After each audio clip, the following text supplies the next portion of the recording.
Hello students, अभी classes में आपका स्वागत है और मैं अजीत कुमार आज आप लोगों के लिए प्रश्न उत्तर का एक नया वीडियो लेकर आया हूं।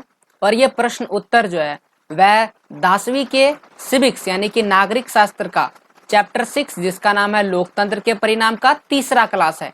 इससे पहले मैंने 2 क्लास में 1 अंक वाले और 3 और 5 अंक के कुछ प्रश्न पर चर्चा किए थे। आज फिर से इस तीसरे क्लास में यानी कि वीडियो नंबर 3 में हम लोग 3 और 5 अंक के और प्रश्नों पर विचार करेंगे। तो इस वीडियो का पहला प्रश्न है तीसरे क्लास के लिए कि लोकतांत्रिक या लोकतंत्र किस प्रकार नागरिकों को शांतिपूर्ण और सद्भावनापूर्ण जीवन देता है। तो उत्तर है कि प्रत्येक नागरिक को मत देने और चुनाव लड़ने का अधिकार देता है। दूसरा, यहाँ नागरिकों को सामाजिक समानता उपलब्ध कराता है। अगला है कि लोकतंत्र टकरावों तथा आपसी मतभेद को समाप्त करने में भी मदद करता है, यानी कि जो टकराव होते हैं उसको भी कम कर देता है, आपस में जो मतभेद होता है उन सबको समाप्त कर देता है।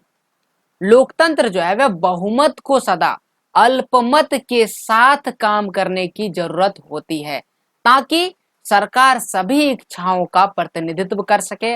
ऐसा नहीं कि जिसकी संख्या अधिक है केवल उसकी बात मानी जाएगी, बल्कि जिसकी संख्या कम है उसकी बात भी मानी जाएगी। तो इस प्रकार जो लोकतंत्र है वह शांतिपूर्ण है और सद्भावनापूर्ण जीवन को एक बेहतर जीवन जीने में मदद करता है। कौन? लोकतांत्रिक व्यवस्था। अगला है कि लोकतंत्र जो है वह नागरिकों की गरिमा को कैसे बनाए रखता है। पहला है, लोकतंत्र जो है वह सम्मान एवं स्वतंत्रता की भावना को जन्म देता है। लोकतंत्र में सभी नागरिकों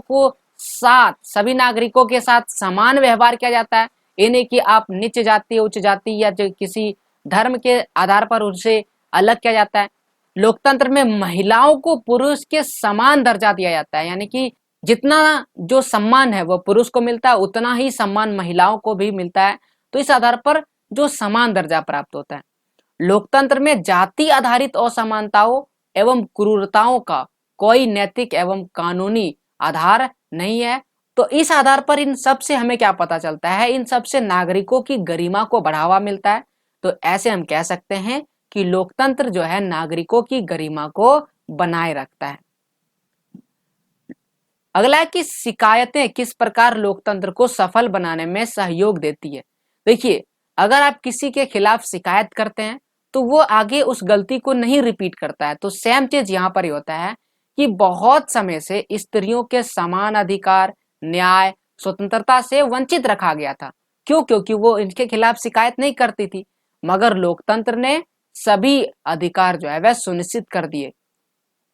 अगला है, समाज में कमजोर वर्गों के लिए विशेष प्रावधान करना।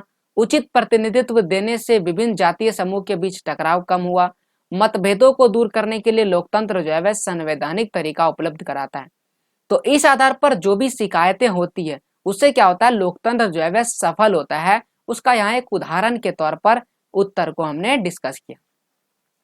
लोकतंत्र के सिद्धांतों को जीवन में सभी क्षेत्रों में कैसे लागू किया जा सकता है, यानी कि लोकतंत्र का जो भी सिद्धांत है उसे जीवन के सभी क्षेत्र में लागू करना है तो किस प्रकार से कर सकते हैं। पहला है, किसी लोकतांत्रिक फैसले में उन सभी लोगों से राय विचार करने तथा सहमति प्राप्त करने की प्रक्रिया शामिल है जो इस फैसले से प्रभावित होंगे।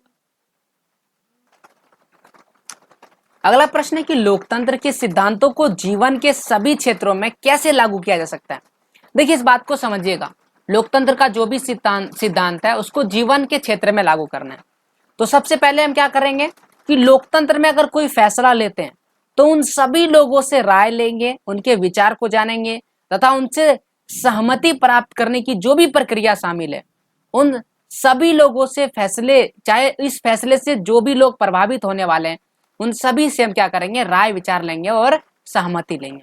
दूसरा है, सभी व्यक्ति को निर्णय निर्माण की प्रक्रिया में भाग लेने का समान अधिकार प्राप्त करेंगे। किसी भी धनी या शक्तिशाली लोगों को विशेष अधिकार प्राप्त नहीं होगा। तो इन सभी चीजों से क्या होगा, लोकतंत्र का सिद्धांत बेहतर होगा और लोकतंत्र का सिद्धांत सभी क्षेत्रों में लागू हो जाएगा। तो ये था अगला प्रश्न। यहाँ पर ही 3 और 5 अंक के जितने भी प्रश्न इस चैप्टर से बनते थे वो खत्म हो जाते हैं। और इस चैप्टर से मैंने 3 पार्ट वीडियो अपलोड किया। तीनों का क्वेश्चन आंसर का अगर आप पीडीएफ चाहते हैं तो अभी क्लासेस को टेलीग्राम में फॉलो करें, वहां पर आपको मिल जाएगा। और मुझसे पर्सनल सवाल के लिए आप मुझे इंस्टाग्राम या फेसबुक पर फॉलो कर सकते हैं। किसी भी तरह के पर्सनल सवाल करना चाहते हैं, कोई समस्या है या कोई ऐसा सवाल है जिसका जवाब आप नहीं जानते या फिर मैं वीडियो में नहीं दे पाया हूँ, उनके लिए भी आप मुझे फॉलो करके वहां पर प्रश्न पूछ सकते हैं। तो ये था इस चैप्टर का अंतिम वीडियो। आगे आने वाले क्लासेस की वीडियो में अन्य क्वेश्चन आंसर का वीडियो हम डिस्कस करेंगे। उसके लिए मेरे चैनल को अभी सब्सक्राइब करें, मेरे वीडियो को लाइक करें और दोस्तों के साथ शेयर करें ताकि वो भी प्रश्न उत्तर को लिख सके, याद कर सके और परीक्षा की बेहतर तैयारी कर सके। इसी के साथ मैं वीडियो को समाप्त करता हूँ। धन्यवाद।